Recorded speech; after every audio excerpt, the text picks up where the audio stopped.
আশা জাগিয়ে ম্যাচ শেষে হতাশার গল্প, নতুন মঞ্চে পুরনো চিত্রনাট্য। ওয়ানডে সিরিজ জয়ের পর ইতিবাচক আশা নিয়ে টি-20 সিরিজের প্রথম ম্যাচ দেখতে সাগরিকায় হাজির হয়েছিল হাজারো সমর্থক, কিন্তু শেষটা হয়েছে সেই ব্যর্থতার বিষাদের মধ্য দিয়ে। মোমেন্টাম ধরে রাখতে না পারা, পরিকল্পনার সঠিক বাস্তবায়নের অভাবে নাগালে থাকা বহু ম্যাচ হাতছাড়া হয়েছে টাইগারদের। অথচ এদিনও সুযোগ ছিল, কিন্তু তানজিম সাকিবের এক ওভারেই যেন সব শেষ। সেই ওভার নিয়ে এভাবেই আক্ষেপ প্রকাশ করলেন সমর্থকরা। তানজিম সাকিবের লাস্ট ওভারে বোলিংটা খুবই হতাশ করছে, যার কারণে বাংলাদেশ এখন হেরে গেছে। আর ওদের মেইনলি হচ্ছে মেবি ওদের আরো বেশি কনসেন্ট্রেট করা দরকার। ওরা খেলাতে হয়তো বা অতটা কনসেন্ট্রেট করতেছে না। দর্শক অনেক আশা করেই আসে, অনেক কষ্টে সময় বের করেই খেলা দেখতে আসে।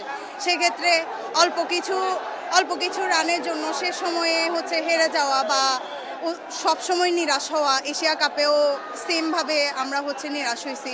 তো এক্ষেত্রে বাংলাদেশ দলের আরেকটু ইমপ্রুভ করার দরকার। তানজিম সাকিব লাস্ট ওভারে যে রানটা ছিল বাংলাদেশের, সেটা বাংলাদেশ নেওয়ার যোগ্য ছিল, কিন্তু লাস্টে যে ওভারে 3টা ছক্কা মানে ওয়েস্ট ইন্ডিজের রান নিয়ে নিচ্ছে, যার কারণে লাস্ট ওভারে মানে বাংলাদেশ মানে পুরোপুরি রানটা কভার করতে পারে নাই। তানজিম সাকিব ভাই বল করেছিলেন, উনি যদি উনাকে না দিয়ে একটা অন্য ওজনকে ওভার করার জন্য বলটা দেওয়া হতো, ওভারটা দেওয়া হতো, তাহলে 1 ওভারে 22 রান হতো না।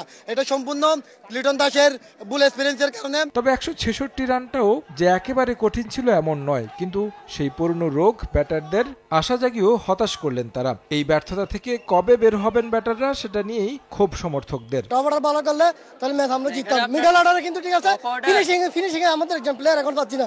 মাহমুদুল্লাহ রিয়াদের মতো যে একজন ফিনিশার প্লেয়ার ছিল, আমাদের এরকম ফিনিশার প্লেয়ার পাচ্ছি না। বাংলাদেশের ব্যাটসম্যানরা খুবই বাজে ব্যাটিং করছে। আমার মতে মনে হয় যে সাব্বির রহমানকে ফেরানো দরকার, যেহেতু সে টি-20 ব্যাটসম্যান। ঘরের মাঠে এভাবে আমাদের ব্যাটিং স্ট্র্যাটেজি বলেন, একদমই আমরা আনাড়ির মতো খেলেছি।